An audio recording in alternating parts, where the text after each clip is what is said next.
After exploring the festive streets and iconic landmarks of London in part 1, our journey across England continues.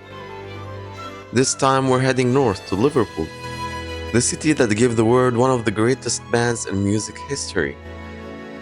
From legendary Beatles locations to historic docks and vibrant neighborhoods, we're diving into the heart of this iconic city. And of course, we'll be ending the journey by discovering some classic British cuisine. Let's continue the adventure in Liverpool. We go straight to Matthew Street where Beatlemania was born. Until today, everything revolves around this band. For instance, this shop that we visited.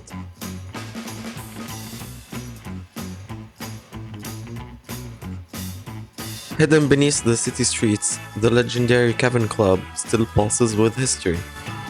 Rebuilt using bricks from the original venue just steps away, this is where the Beatles played an incredible 292 times, sharpening the sound that would soon conquer the world.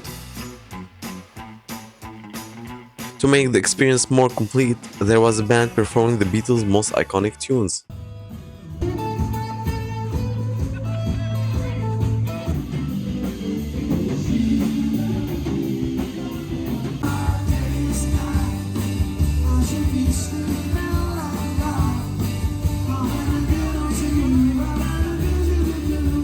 To understand the full story behind the Fab Four, we head to the Beatles Museum on Matthew Street. On the first floor, we go back to the very beginning, the days of the Casbah Coffee Club, when Pete Best was still part of the band. One level up, everything changes. Ringo Starr joins the group, and suddenly the world becomes their stage. International tours, screaming crowds, and the unstoppable rise of the Beatles phenomenon. On the top floor, we enter their most experimental era, the time of Sgt. Pepper's Lonely Hearts Club Band, creative explosions in the studio, and their famous spiritual retreat to Rishikesh in India.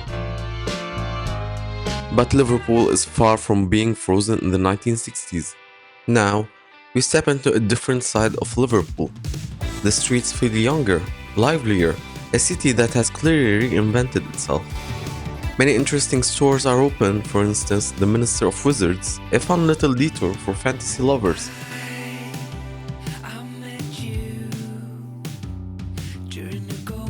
Left roofless after the Blitz in 1941, St. Luke's Church now stands as a powerful open-air memorial.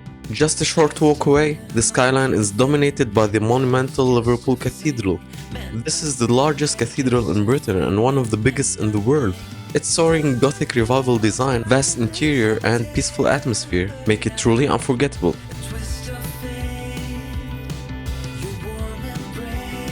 From Sacred Heights, we head back down towards the water.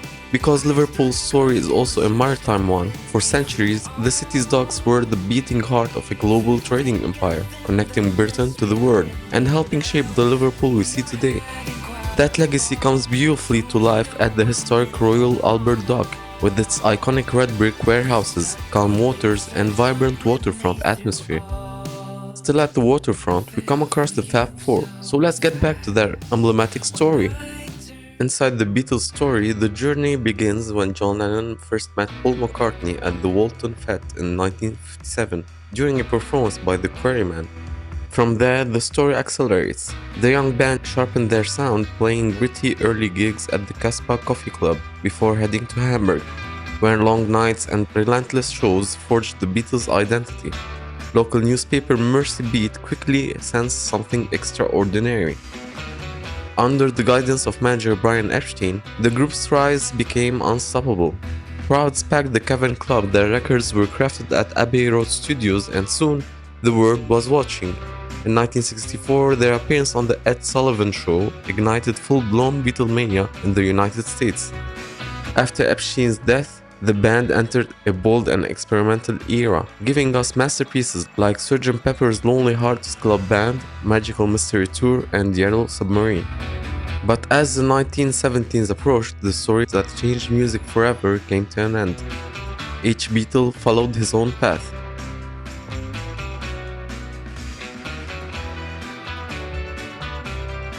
One of the most moving moments in the museum is the recreation of John Lennon's white living room, complete with the iconic glasses he wore during Imagine. The pilgrimage doesn't end here. Crossing the legendary Penny Lane, yes, the very one from the song, where even the famous barber still lives on in memory. And finally, we arrive at Strawberry Field. Though the original children's home is gone, the iconic red gates remain. Standing here, walking the quiet grounds where young John once played. You truly feel it. This isn't just music history. In Liverpool, one anthem says it all. You'll never walk alone.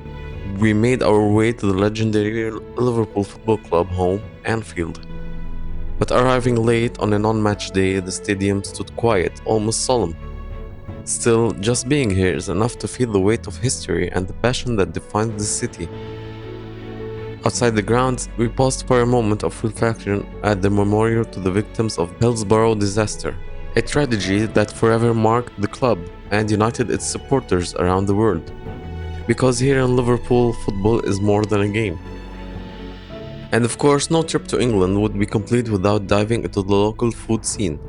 From quick bites to cozy cafes, we tasted our way through the country, starting near St. James Park at Storrs Gate, where simple sandwiches and coffee made for perfect sightseeing fuel. In Liverpool, we went full traditional with a heavy English breakfast at Dale Street Bar, the kind of plate that keeps you going all day. Back in London, afternoon tea was a must, and Gales did not disappoint. Warm scones with cream and jelly in the afternoon, followed the next morning by a comforting egg bun and a festive mince pie. For coffee lovers, both Bank Street Coffee and Costa Coffee proved perfect for quick, reliable stops between visits. When it came to comfort food, Nando's delivered seriously good grilled chicken, while Kashori brought bold Indian flavors to the table. And because you simply can't leave the UK without it, we finished with the classic fish and chips at Mayfair's Chippy. All best enjoyed the British way with a cold pint of Guinness and a bag of crisps on the side. From the festive magic of London to the music soul of Liverpool, this journey through England has been nothing short of unforgettable. If part 2 showed you the rhythm of the North, don't miss part 1, where we explored London's iconic landmarks, holiday lights, and timeless atmosphere. 2 cities, 2 vibes, 1 incredible trip. If you enjoyed traveling with me, don't forget to like, subscribe, and tell me in the comments which place would you visit first. And until the next adventure, the journey continues.